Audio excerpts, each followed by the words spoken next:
KN Nehru, J Anbazhagan, MK அழகிரி, MLA Ranganathan, Sivanandam, அன்பில் Periyasamy, OC Viswanathan, இப்படி திமுக தலைவர், அமைச்சர், MLAன்னு பல பேர் 2011 கைது செய்யப்பட்டாங்க.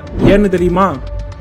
கடந்த திமுக ஆட்சியில, அதாவது 2006 இருந்து 2011 வரைக்கும் திமுக காரங்க அராஜகம் பண்ணி நிலத்தை அபகரிச்சதா போடப்பட்ட கேஸ் மட்டும் 1500க்கும் மேல.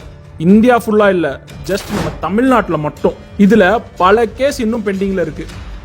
முடிஞ்ச அளவுக்கு அப்பவே நிலங்களை அடிச்சு பிடுங்கி சேர்த்து வச்சதால 2021 ஆட்சிக்கு வந்ததும் அமைதியாகிட்டாங்க.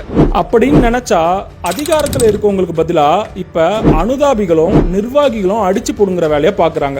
தூத்துக்குடி மாவட்டத்தில் தொழிலதிபரிடம் பணம் கேட்டு இடத்தை எழுதி கொடுக்க சொல்லி திமுக நிர்வாகி மிரட்டியதாக ஒருவர் புகார் அளித்த சம்பவம் பரபரப்பை ஏற்படுத்தியுள்ளது. திருவண்ணாமலை மாவட்டம் மாரணியில் வசித்து வரும் மாற்றுத்திறனாளி குடும்பம் தங்களது சொந்த நிலத்தை திமுக பிரமுகர் சக்திவேல் தலைமையிலான குழு ஆக்கிரமிக்க முயல்வதாக திருவண்ணாமலை மாவட்ட ஆட்சியரிடம் புகார் மனு அளித்துள்ளது. பல கோடி ரூபாய் மதிப்பிலான நிலத்தை அபகரிக்க சென்னையைச் சேர்ந்த அடகு கடை உரிமையாளரை திமுக பிரமுகர் கடத்திச் சென்று வலுக்கட்டாயமாக கிரைய ஒப்பந்தம் செய்தது அதிர்ச்சியை ஏற்படுத்தியுள்ளது.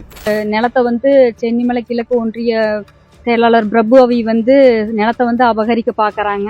எனக்கு பிள்ளையும் நானும் இப்ப நாங்க ஹாஸ்டல் இருக்கிற சமயத்துல வீட்டை பிரிச்சுட்டாங்க. எங்களையும் அடிச்சுட்டு திமுக ஒன்றிய செயலாளர் இருக்கிறாருங்க சென்னிமலையில.